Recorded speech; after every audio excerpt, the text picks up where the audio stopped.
Hello everyone, my name is Devin Field, and I'm in a period of self-discovery right now. You're catching me at a great time. I'm learning a lot about myself. Sure, we can laugh at that. We can laugh at personal growth. Yeah. I thought this was a safe space. Yeesh. I recently learned an important thing about myself. I learned what kind of a drunk I am, which is a good thing to know, you know. I'm not an angry drunk or a sad drunk. I'm more of a show you YouTube videos of my dad's band kind of drunk. That's my flavor. Like I have 5 or 6 whiskeys and I'm just like, he's doing an R&B update of a Sinatra classic. I mean, how brave is my dad? Everyone's like, how many times have you seen this, Devin? I'm like, how many views does it have? I'm the only one clicking. It's only me. So throw him a Google, you guys. It's Kim Field and the Mighty Titans of Tone. And Pacific Northwest Blues Magazine called him Seattle's Harmonica King, okay? So I'm kind of a prince by that logic. It's nice.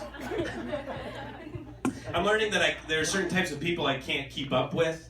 Like, I went to college with a lot of business dudes. You know what I mean? These are finance majors who, they love business and sending strongly worded emails and doing shots and being aggressive with everyone they meet.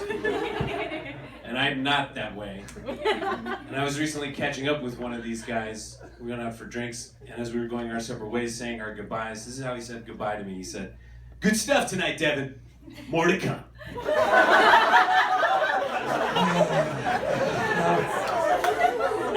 How do I match that? So I just had to give him like my version of that energy, which is just like, hey man, it's all downhill from here. All right, take it easy. Hey buddy, we started from the bottom. Somehow we're even lower than the bottom. What happened to us? I'm learning that there are certain favors I won't do for friends anymore. Like I had to go see a friend in a play recently. Why is live theater still happening? Does anyone know? I mean, we could probably wrap it up on plays, right? I bet there were Greek guys thousands of years ago in the back of the amphitheater just like, I'm just here to support Tiresias. This is brutal! Okay. Woo. Bring out the God machine. I got places to be. Sundial. They're horrible. The only thing I like about plays is there's a certain noise that you hear in the audience of a play that you don't hear anywhere else. It's a sound that people at the play make to let other people around them know that they get the play. And it's a little sound like, oh. Like I went and saw the play Doubt, and in the final scene, the one nun turns to the other nun and says, "I have such doubt."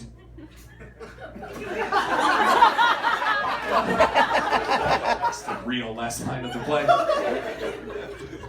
She goes, "I have such a doubt." And the woman sitting next to me went,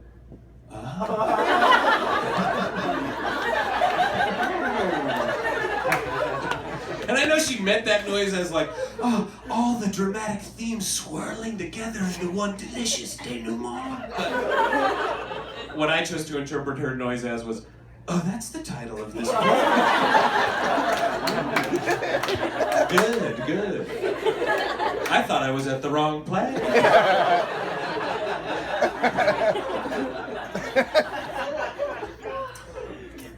The most recent thing I learned is I like to consider myself a nice person, a gentle person, but recently I got a clue that maybe I'm not quite as nice or gentle as I thought.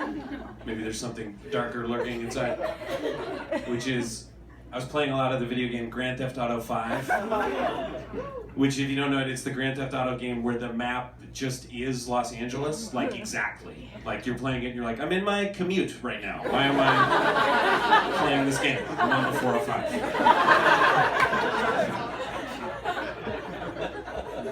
And what happened was I started realizing anytime I would play this game just sort of freely, doing whatever I wanted in the game, I kept doing the same thing without realizing it.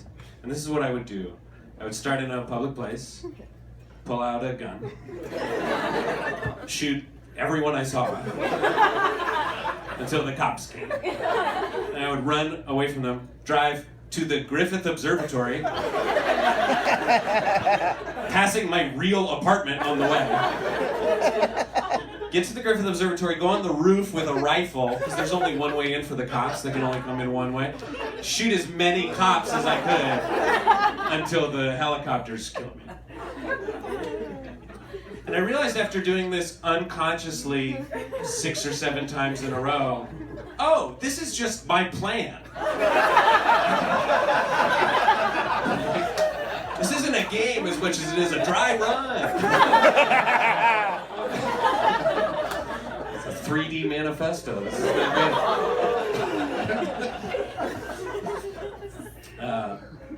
I much prefer being a comedian to, I'm glad I'm a comedian instead of like an actor, just an actor, because I think actors are wrong. And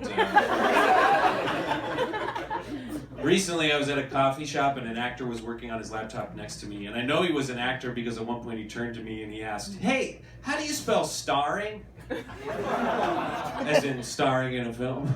I was like, that's the weirdest brag ever. I'm like, yeah, I'm illiterate, but things are going pretty good. I mean, I'm staring in a film, so don't worry about me. So I spelled it for him. He went back to work. A few more minutes went by. He looked up again. He asked me, "But what about prostitute? How do you spell that?" Your career did a 180. What happened, man? He saw the look on my face. He felt the need to clarify. He's like, no. I'm starring in a film as a prostitute. I was like, really? Is that what somebody told you? Hey, kid, you want to star in a film? Well, I can't read. No problem. No reading required.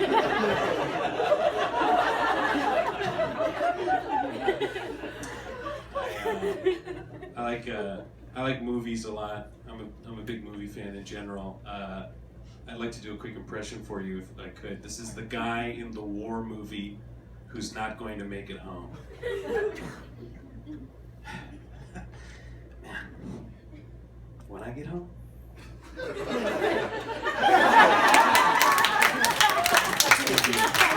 His name was Brooklyn, and he died seconds after delivering that line. And this set's for him and a bunch of other people I'll make up tonight. I really like Pixar movies. Any fans of Pixar movies here? Sure, we have souls. We like Pixar movies.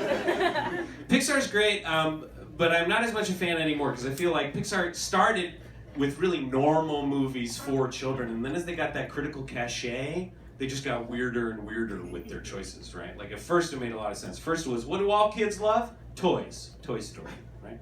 What do all kids love? Superheroes. The Incredibles. Then suddenly it was, what do all kids love? Rats and fine dining. Yes, they love the drama of a health code violation, people. Okay? And if it could center around their favorite stewed zucchini dish, I think kids would be pretty into that. Hey, what do all kids love? Elderly widowers dying alone. I know what you're thinking, but don't worry. We'll hook them in at the beginning with a great miscarriage sequence. That's how you get kids in seats, people.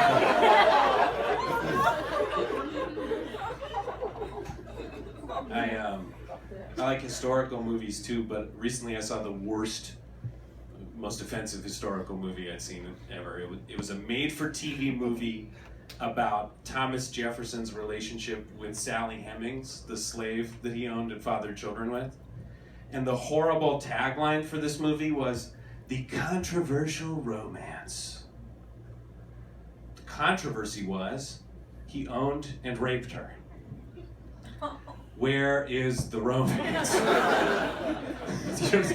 Like, there was no courtship, is my point. There was no moment of a nervous, nebbishy Thomas Jefferson looking across his plantation like, what am I gonna say? Yes, all right, TJ, let's do this. Muster your courage. Here we go. Okay. Hey, Sally. Working hard or hardly working? Fuck you. All right, that's fair. I'm gonna take off. I'll see you later. Stupid. God damn it.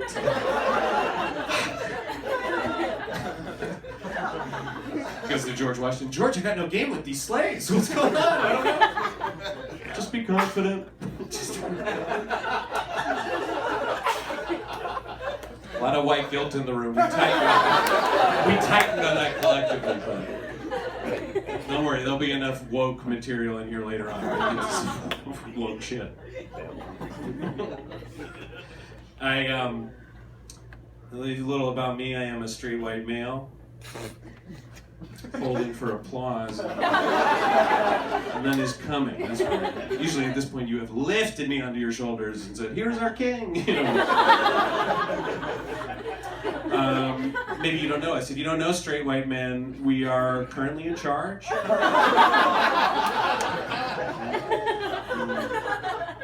Have been for, it feels like a while.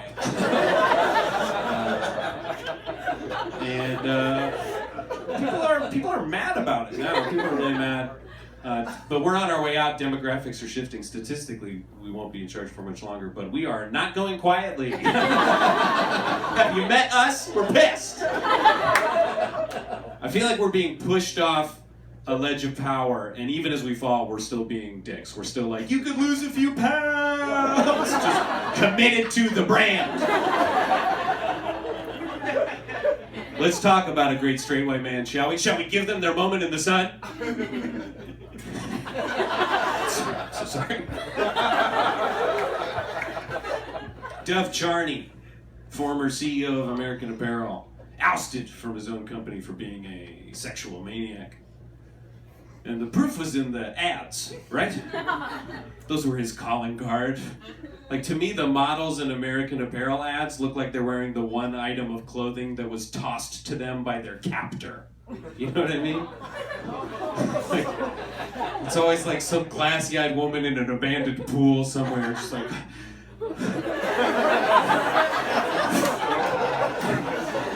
How did I get here? Dov Charney coming up to the edge of the pool, poking him with a rake. He's like, hey, put this on. What is this? It's a gold lame singlet? Bite your lip and look at the lens. That's how those ads are made. I'm sorry. I'm truth telling up here is what it is. I've known some great straight white men in my life who've given me some terrible romantic advice. I had a friend in high school who once told me asking women out was a numbers game. Yikes! If anyone ever tells you that, stop listening to what they're saying. Because, like, the way he phrased it to me, he was like, sure, 9 times out of 10, I get turned down, okay?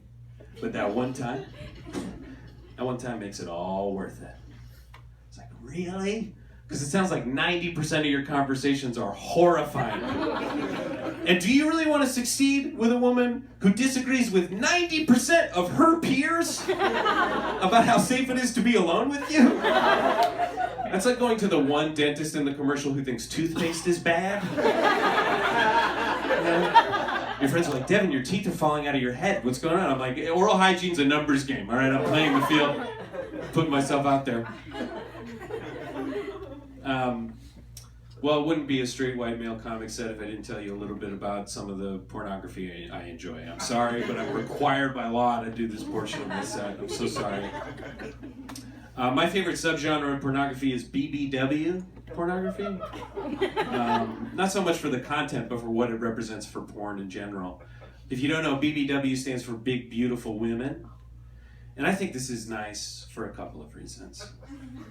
One, it refers to women as beautiful. That's great. Two, it refers to women as women. Okay, porn, we're trying new stuff. Okay. 2016 for porn. Like, seriously, that's how deep the patriarchy goes. So deep on this shit. Next time you're on a porn site, look at the titles of the videos, and anytime you see chick or slut, put the word woman in there and feel how strange it seems. It's like, woman gets rammed.